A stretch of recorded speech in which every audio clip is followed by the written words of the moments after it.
తమిళనాడును భారీ వర్షాలు ముంచెత్తాయి. ఎడతెరిపి లేకుండా కురుస్తున్న వర్షాలతో రాజధాని చెన్నై జలమయమైంది. చెన్నపట్నంలో గత 17 గంటలకు పైగా విడవకుండా వాన పడుతుంది. దీంతో జనజీవనం పూర్తిగా స్తంభించిపోయింది. చెన్నైతో పాటు శివారు ప్రాంతాల్లోనూ ఎడతెరిపి లేకుండా వర్షం కురుస్తుంది.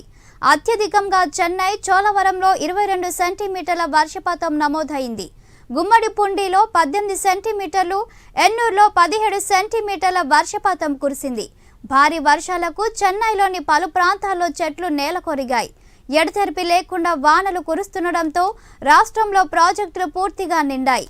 ఏ క్షణమైనా గేట్లను ఎత్తివేసే అవకాశం ఉందని లోతట్టు ప్రాంతాల ప్రజలు జాగ్రత్తగా ఉండాలని అధికారులు హెచ్చరించారు.